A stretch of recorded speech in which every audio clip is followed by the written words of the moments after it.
ورجعنا لكم تاني في سكان المقابر الجزء التاني والأخير. تنويه: القصة من تأليفي، ولو كنت أول مرة بتسمعني فأنت كده لازم ترجع للجزء الأول وبعدها ترجع تكمل معايا الحكاية.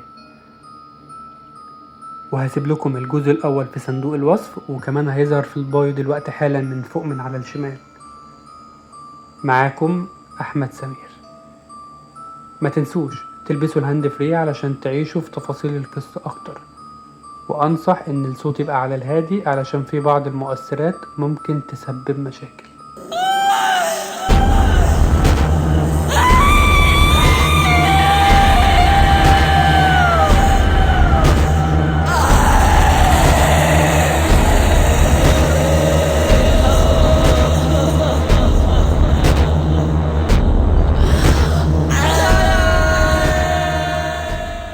جاهزين؟ يلا بينا نبدأ.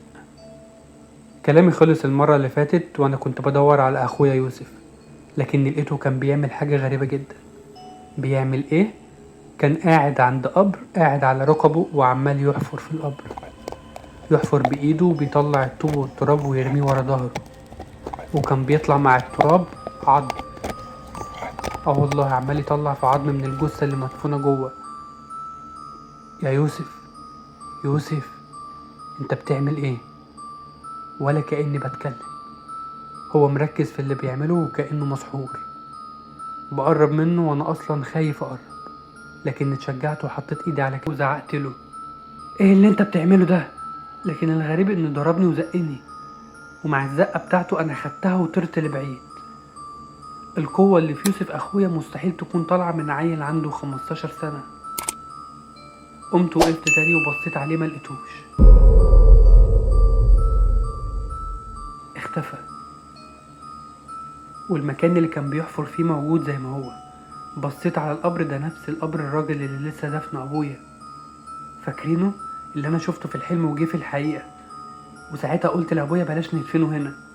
بس ثواني، انا فاكر ان اخويا يوسف ما جاش معانا واحنا بندفنه. وليه اختار المدفن بتاعه عن المدافن اللي موجودة في المكان كله؟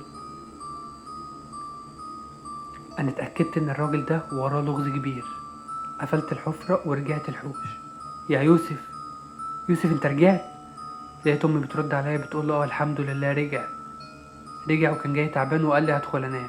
ينام ايه؟ مفيش نوم. دخلت صحيته. قوم يا ابني، ايه اللي انت كنت بتعمله هناك؟ اخويا صحي لكنه مش فاكر اي حاجة. حاولت افكره لكن مفيش فايدة، وكأن اللي حصل ده ما حصلش. مرضتش اكتر معاه عشان ما كنتش انا سبب خوفه. عديت الموضوع بمزاجي لكني هركز معاه من بعيد. وعدى كام يوم والدنيا ماشية تمام. وفي يوم بعد العشاء كده كنت قاعد قدام الحوش. احنا حاطين زي كنبة كده قدام الحوش ساعات بنقعد عليها. وانا قاعد سمعت صوت خطوات حد بيتسحب.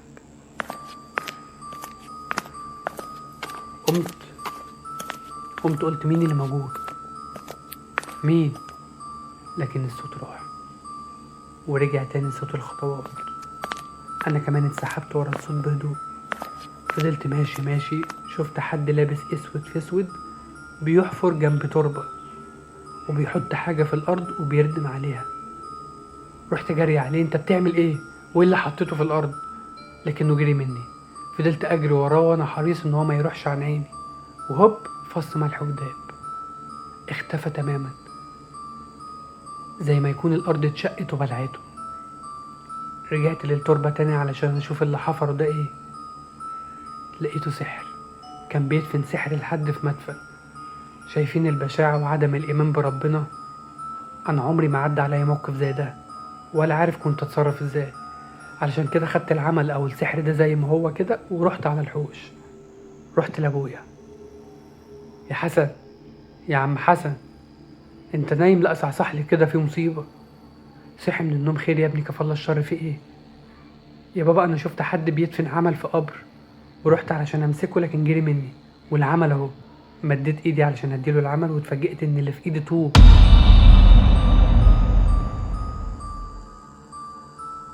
ايوه زي ما بقول لكم، اللي في ايدي ده بقى طوب مش عمل. انا فضلت واقف مصدوم من اللي حصل معايا. العمل راح فين مش عارف. خدت ابويا من ايده ورحت على مكان القبر علشان يشوف مكان الحفر. ورحنا هناك وزي ما اكيد منتظرين مفيش اي حاجة. وعلشان الدنيا كانت ضلمة انا ما خدتش بالي ان دي نفس القبر بتاع الراجل اللي انا مش مرتاح له، وحاسس ان هو ورا سر كبير جدا. قلت لبابا يا بابا دي كلها اشارات، انا تاني ولا تالت مرة حاجة تحصل وتجيبني لحد هنا. مرة اخويا اشوفه بيحفر هنا، ومرة الاقي حد بيدفن عمل، والغريب ان العمل يتحول لطوب والراجل يختفي.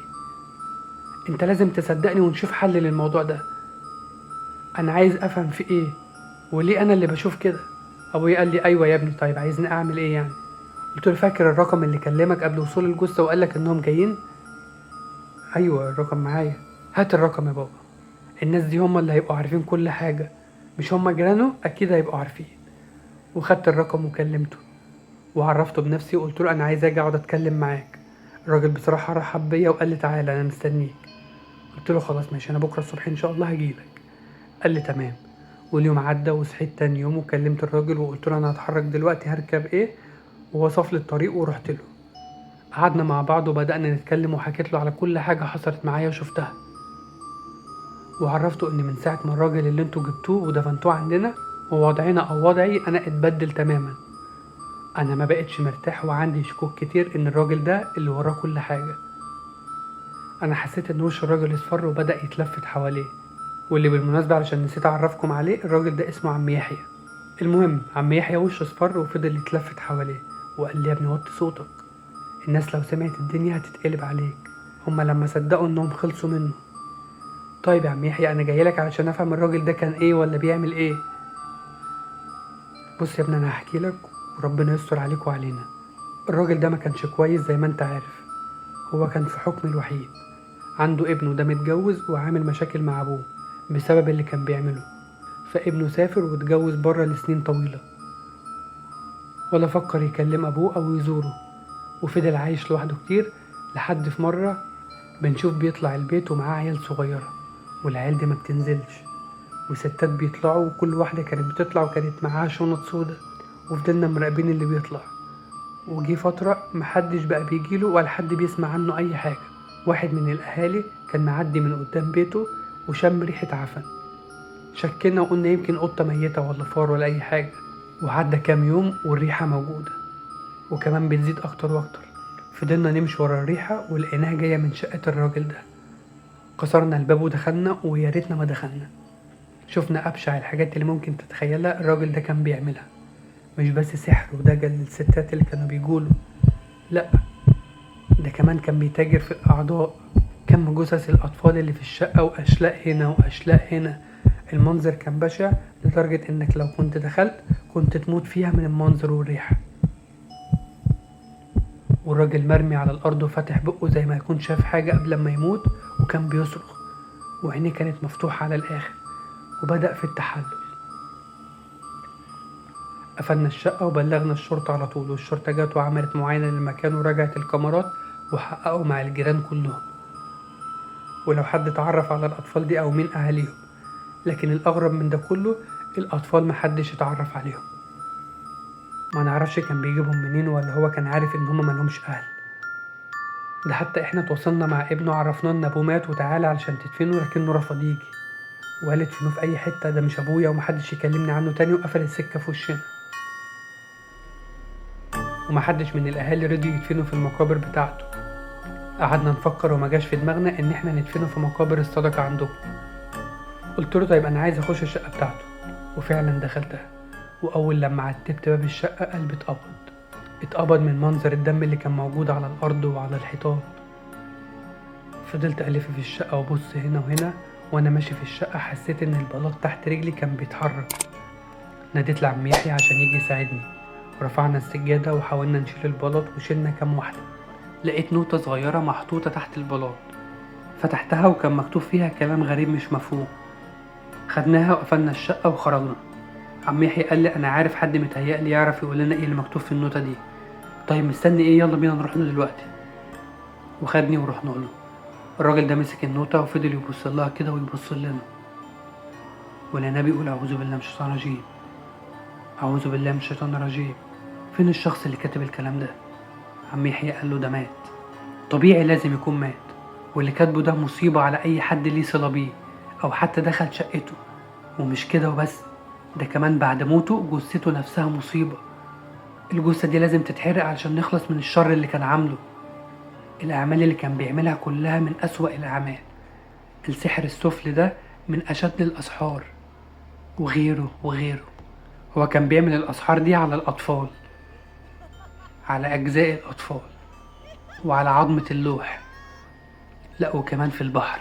يعني ده هو مش مخلي حاجة، وحاجات تانية كتير ربنا يكفيكم شره، وهو عايش، والأسوأ وهو ميت. قلت له طيب احنا عايزين نخلص من الموضوع ده في أسرع وقت، تيجي معايا التربة اللي مدفون فيها جثته وتشوف الصح ونعمله، وأنا معاك. وخدته ورحت التربة، وكلمت بابا وعرفته ان احنا جايين علشان يستناني، لكنه مردش عليا. رنت تاني وبرضك مردش عليا. خلاص بقى انا لما اروح افهمه. ومشينا ووصلنا على بداية الترب، وبدأنا نمشي، والشيخ وهو ماشي عمال يبص على الترب ويقرأ قرآن.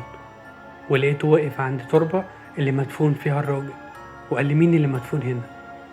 قلت له انا متلخبط في الكلام ده هو يا شيخ. وانت عرفت منين؟ لقيته بيقول لي مش لازم تعرف. لقيته قرب من التربة وفضل يلف حواليها وعمال يقرأ كلام مش مفهوم. أنا طلعت الموبايل وكلمت بابا ورد عليا. سمعت صوت دوشة، في إيه اللي حصل؟ تعالى بسرعة أخوك بيعمل حاجات غريبة.